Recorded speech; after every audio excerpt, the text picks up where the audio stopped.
दोस्तों, इस वीडियो में मैं आपसे बात करूंगा जैसे हम बहुत जल्दी कैसे सोच सकते हैं या हम धीरे कैसे सोचते हैं।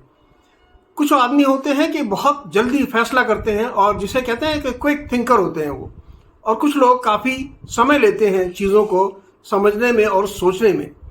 तो फास्ट थिंकिंग और स्लो थिंकिंग का कंपैरिजन मैं इस वीडियो में आपको बताऊंगा। फास्ट थिंकिंग जैसे हम जल्दी सोचने वाले यदि हैं तो उसके कई एक बड़े खास फैक्टर होते हैं। जो जल्दी सोचेगा इसका मतलब उसके अंदर कहीं ना कहीं एक बेचैनी या एक फास्ट रिएक्शन का एटीट्यूड होता है, और जिसे हम जोड़ सकते हैं कि ये पहली प्रोसेस आपके इमोशन से, आपका जो क्विक रिएक्शन है, जैसे सेकंड्स में आप चीज़ को सोच लेते हैं। और सेकंड्स में सोचना जरूरी नहीं है, सही सोचना जरूरी है। तो इसलिए फास्ट थिंकिंग में यदि आप क्विक रिएक्शन करते हैं और आपके इमोशन इसमें इन्वॉल्व हैं तो वो सोच कई बार या वो थिंकिंग या विचार वो गलत होता है, या हम कई बार रैश गुस्से में हैं और एकदम से हमने कोई फैसला कर लिया कि मैं अब ये नहीं छोड़ूंगा और ये करूंगा। तो ये भी एक हम कह सकते हैं कि मैंने बहुत जल्दी सोचा है, लेकिन इसका इम्पैक्ट जो होगा वो नेगेटिव होगा। तो इसलिए फास्ट थिंकिंग यदि आप सोच रहे हैं तो वो पॉजिटिव होनी चाहिए, लॉजिकल होनी चाहिए। और यदि आप बहुत ज़्यादा फास्ट सोच रहे हैं तो उसमें कहीं ना कहीं रिलायबिलिटी यानी जो विश्वास होता है वो मिसिंग होगा, क्योंकि आप बहुत ज़्यादा फास्ट सोचने की कोशिश कर रहे हैं। अब दूसरा प्रोसेस आता है जो स्लो थिंकर होते हैं। स्लो थिंकिंग के जो हाईलाइट्स है वो है, जैसे मैंने आपको बताया, एक तो वो नेचुरली स्लो होगा तो वो फोकस कुछ चीज़ों को सोचने के बाद ही फैसला करेगा। लॉजिकल होगा क्योंकि उसके पास समय ज़्यादा होगा, और चॉइस भी होंगी उसके पास, क्योंकि एक चीज़ को यदि हम फटाफट सोचते हैं तो हम बहुत ज़्यादा चॉइस या हम फोकस नहीं दे पाते। लेकिन जब धीरे सोचते हैं, तसल्ली से जैसे सोचना कहते हैं, तो आपके पास चॉइस भी होंगी, फोकस भी होगा, आप लॉजिकल भी होंगे, और आप रैश थिंकिंग भी नहीं करेंगे, जैसे जल्दबाजी में कोई गलत फैसला भी नहीं करेंगे। तो ये सेकंड जो फेज होता है स्लो प्रोसेस का या स्लो थिंकिंग का, वो बेटर माना जाता है। स्लो थिंकिंग के अंदर क्वेश्चनिंग कैपेबिलिटी होती है, यानी आप किसी चीज़ को यदि सोच रहे हैं तो मैं ऐसा क्यों करूँगा, इसका रीज़न क्या है, किसके लिए कर रहा हूँ, या इसका फ़ायदा या इसका नतीजा क्या होगा। इन सब क्वेश्चंस के जो आंसर हैं जब आप ढूंढते हैं तो आपकी स्लो थिंकिंग के बाद एक क्वालिटी आउटकम आपको मिलेगा, यानी एक अच्छा जो आउटकम है, नतीजा आपको मिलेगा। लेकिन जब आप फास्ट थिंकिंग में चले जाते हैं, तुरंत फैसला करने के मूड में होते हैं, तो आप किसी चीज़ को एनालाइज नहीं करते, क्वेश्चन नहीं करते, और ये आपके अगेंस्ट जाता है। क्विक जजमेंट जो होता है वो रिलायबल नहीं होता है, यानी आप उसे ज़्यादा विश्वास नहीं कर सकते, और ये एक अच्छा डिसीजन नहीं माना जाता है। जो तेज सोचने की प्रक्रिया होती है, जिसे हम एक कहते हैं हेलो इफेक्ट होता है, उसमें खालीपन होता है। माने आप किसी को पसंद नहीं करते, सब मिले हैं किसी से, तुरंत आपने बोला ये बहुत बढ़िया आदमी है, थोड़े समय के बाद या उसके साथ रहने के बाद पता चलेगा ये तो बहुत बेकार आदमी है, इसका तो बिहेवियर ठीक नहीं है। यानी जो तुरंत आपने फैसला किया वो बाद में गलत साबित होने वाला है। इसलिए इतनी जल्दी करने की क्या जरूरत थी।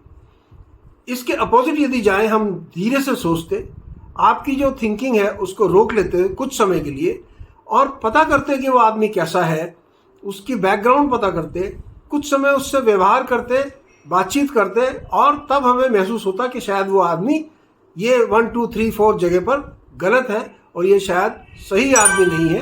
तो आपका जो कंक्लूजन होगा, यानी जब आप किसी जगह पर पहुंचेंगे तो आप बिल्कुल सही तरीके से पहुंचेंगे।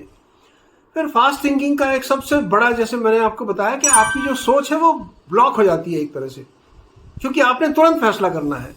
मैंने एक चीज़ देखी, बहुत सुंदर है, एकदम खरीद लेते हैं, बाद में जाके पता चले ये तो बेकार है, घर में किसी काम की भी नहीं है, क्योंकि आपने उसका जो ऊपर का जो देखा था चमक दमक, उससे आपने उसको डिसीजन ले लिया कि ये बहुत सुंदर है। और कोई चीज़ जो उसके साइड में रखी थी, चमक दमक कम थी लेकिन उसकी क्वालिटी ज़्यादा थी, आप उसे छोड़ करके आ गए, और घर में जा करके आप यानी परेशान होंगे, रिपेंट करेंगे कि शायद मेरा फैसला गलत था। इसलिए फास्ट थिंकिंग हमेशा अच्छी नहीं होती है। हाँ, कुछ मायनों में फास्ट थिंकिंग, जैसे आप कहीं वॉर में हैं या इमीडिएट रिएक्शन आपने करना है, तब भी आपका लॉजिक आपके साथ होना चाहिए, फोकस साथ में होना चाहिए। वो कहते हैं अंधों की तरह आप विश्वास करके किसी चीज में कूद पड़े, ये गलत होता है।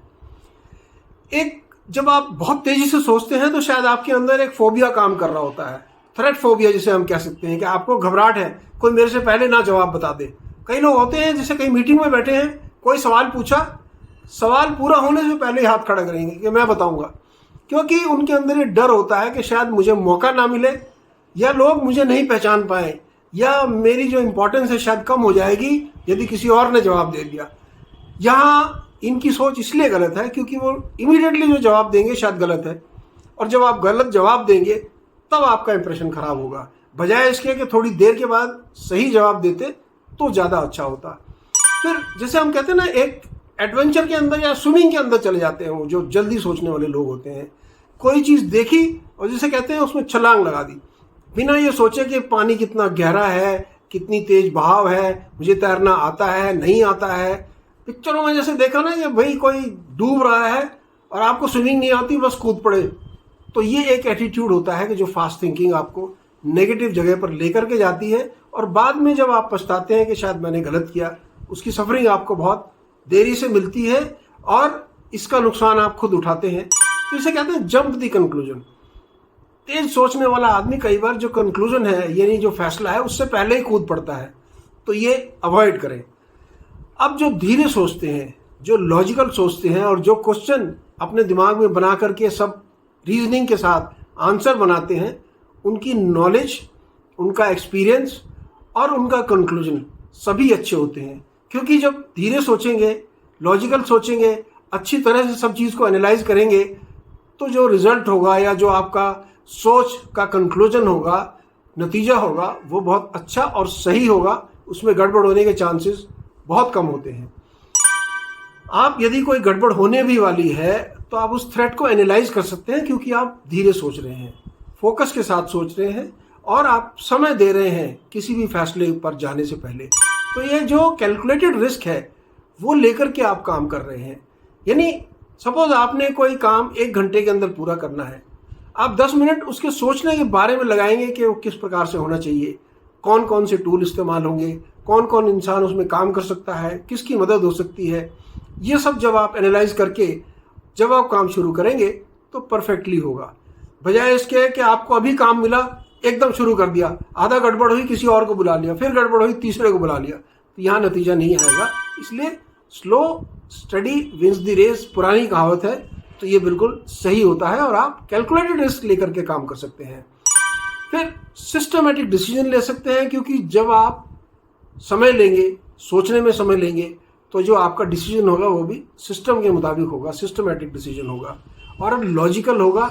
इसमें आपके जो इमोशंस हैं वो बहुत कम इन्वॉल्व होंगे, क्योंकि इमोशंस आपको क्विक डिसीजन के लिए फोर्स करता है।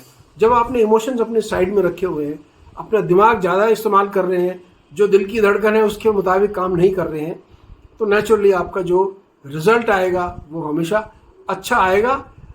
आप किसी भी फैसले को लेने से पहले आप सजेशन भी लेंगे, क्योंकि क्विक फैसला जो लेने वाला है, तुरंत फैसले वाला आदमी ना तो किसी के सजेशन लेगा, ना अपनी सोच लगाएगा, ना लॉजिकल जाएगा। लेकिन जब आप धीरे सोचते हैं तो आपके पास समय होता है दूसरों की सजेशन, सलाह लेने का, उसको इनकॉर्पोरेट करने का, यदि किसी ने अच्छी सलाह दी है, और उसके बारे में सोचने के बाद फाइनल फैसला लेने का। तो ये एक एडवांटेज और डिसएडवांटेज मैं आपको बताना चाहता था। कई लोग कहते हैं ना कि वो तुरंत फैसला करता है, तो ये जरूरी नहीं है कि वो तुरंत फैसला ठीक करता है। ठीक फैसला करना जरूरी होता है, तुरंत फैसला इतनी बड़ी इंपॉर्टेंस नहीं लेता है। कुछ जगह होती है जब हमने तुरंत फैसला करना होता है, लेकिन वहां भी बिना लॉजिक और बिना सिस्टम के आप यदि फैसला करेंगे तो गलत होगा। मुझे उम्मीद है कि इस वीडियो में अपना पॉइंट मैं आप तक पहुंचा पाया हूं। जुड़े रहें मेरे चैनल धर्मेंद्र मान मोटिवेशनल के साथ। चैनल को सब्सक्राइब और वीडियो को लाइक शेयर करना ना भूलें। बेल आइकॉन जरूर दबा दें ताकि आपको अगला नोटिफिकेशन समय पर मिल पाए। चैनल को सब्सक्राइब करना ना भूलें। Take care, god bless.